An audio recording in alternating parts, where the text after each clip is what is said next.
శ్రీమాత్రే నమః. శ్రీ బలుశలమ్మదేవ్యే నమో నమః. మన తాడేపల్లిగూడెం పురదేవత శ్రీ శ్రీ శ్రీ బలుశలమ్మ వారి యొక్క జాతర మహోత్సవాలు 3 రోజులకు ముగించుకుని 4వ రోజులోకి అడుగుపెట్టాం.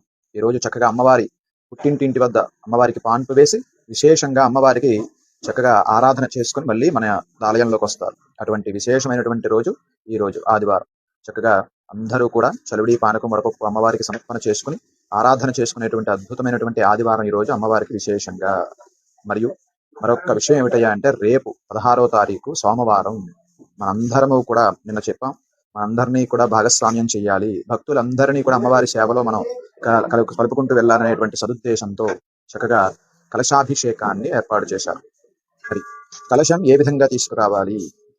ప్రతి ఇంటి నుంచి కూడా ఒక రాగి బింది గాని, ఒక ఇత్తడి బింది గాని, అధమపక్షం స్టీల్ బింది, ఖచ్చితంగా రాగి గాని ఇత్తడి గాని ఉండేలా చూసుకోండి. దానికి చక్కగా ఒక వేపాకు రొబ్బ కట్టి పసుపు కుంకుమ బొట్టి పెట్టి దాంట్లో శుద్ధ జలాన్ని నింపి కాస్త పసుపు కుంకుమ గంధం 3 చక్కగా ఆ నీళ్ళల్లో కలుపుకుని మన తాడేపల్లిగూడెం బస్టాండ్ వద్ద గల వెంకటేశ్వర స్వామి ఆలయం వద్దకు ఉదయం 9 గంటలకల్లా విచ్చేసినట్లయితే అక్కడ మా కమిటీ వారు, మేము, అమ్మవారు సిద్ధంగా ఉంటాం.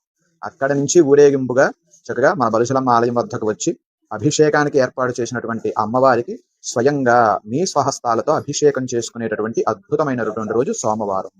కాబట్టి ప్రతి గడపకి కూడా ప్రతి ఇంటి నుంచి ఒక బిందుతోటి అమ్మవారికి మీ స్వహస్తాలతో అభిషేకం చేసుకునేటువంటి అద్భుతమైనటువంటి అవకాశం. కాబట్టి ప్రతి ఒక్కరూ సద్వినియోగం చేసుకోండి.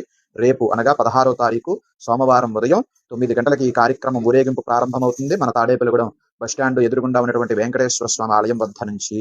కాబట్టి ప్రతి ఒక్కరూ కూడా వినియోగించుకోండి ఈ అవకాశాన్ని. అమ్మవారిని సేవించండి, తరించండి. సర్వే జన